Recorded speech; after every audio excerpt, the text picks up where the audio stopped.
विश्व की सबसे महान संस्कृति हिंदू संस्कृति है। सबसे ज़्यादा वैज्ञानिक संस्कृति है। सबसे ज़्यादा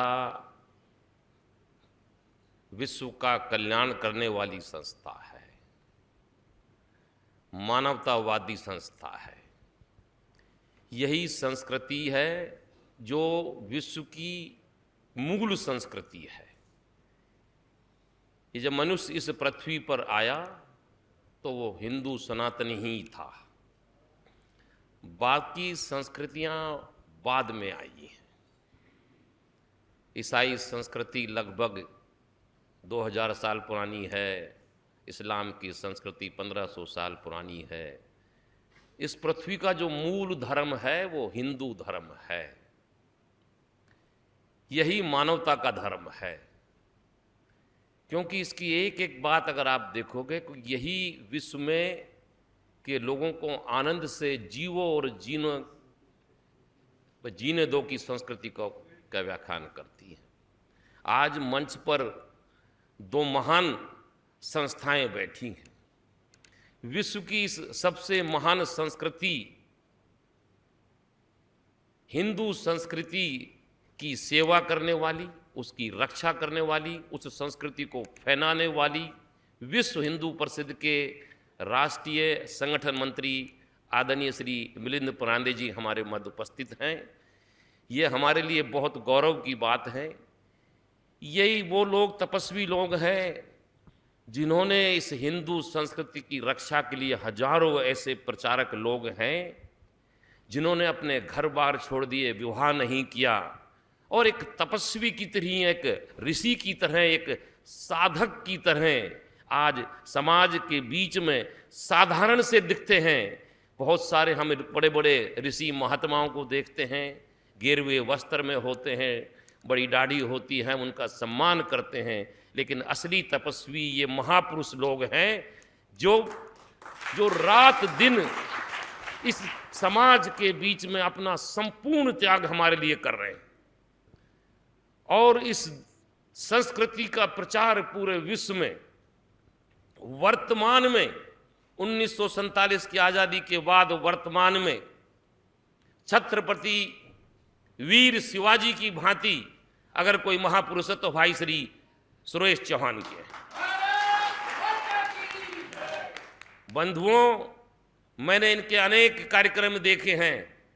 जब जब किसी ने हिंदू संस्कृति को ललकारा है, एक नाम सुना होगा डॉक्टर जाकिर नाइक। वो हिंदू संस्कृति की बहुत मजाक उड़ाता था। उस जाकिर नाइक को अगर देश से भगाया है, उसको खुला चैलेंज दिया है, तो वो भाई सुरेश चौहान के। एक और व्यक्ति ओवैसी का नाम सुना होगा। वो भी भारतीय संस्कृति पर बहुत आघात करता है। कहता है कि हमें 15 मिनट को खुला छोड़ दो।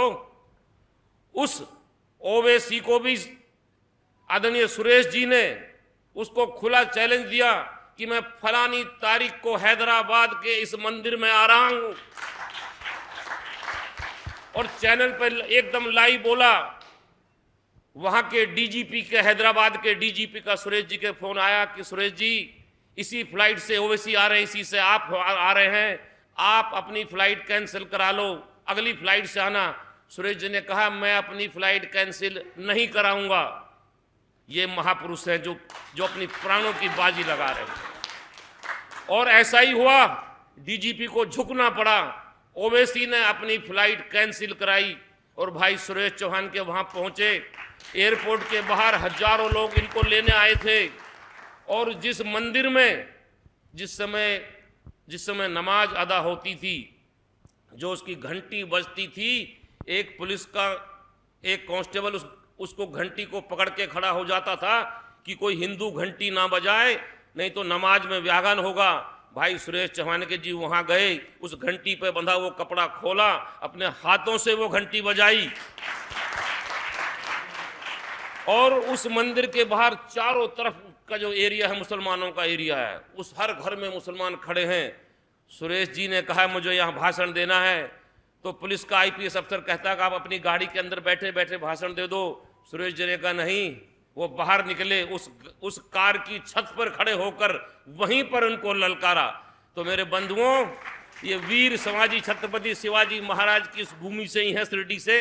तो मेरा जो निवेदन है कि आज आपने अनेक समस्याएं देखी, इन अगर कोई समस्याओं का समाधान कर रहे हैं तो ये दो संस्थाएं कर रही हैं। हम सब जो आज पूरे विश्व में लोग इस बात को सुन रहे हैं, देश 1947 में आजाद हुआ था, उस समय अनेक संकट थे, लेकिन भाई सुरेश जी ने कहा कि वो आजादी अधूरी थी।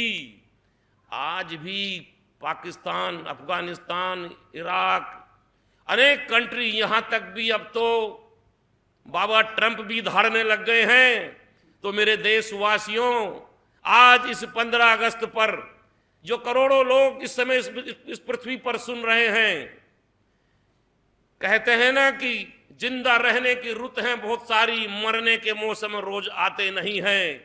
1947 में जो देश आजाद हुआ था, 6 लाख से ज्यादा, 1857 से 1947 तक जो ये आंदोलन चला था, 6 लाख से ज्यादा लोगों ने अपने प्राणों की बाजी लगाई थी। ये आजादी कोई ऐसे थालीदार तस्तरी में रख के नहीं मिल गई। हजारों लाखों लोगों ने खून बहाया था। विश्व के सुनने वाले हिंदू लोगों, आज 2 बूंद पसीने की बहानी है आपको, और हम दोबारा से पुनः विश्व के गुरु बन सकते हैं।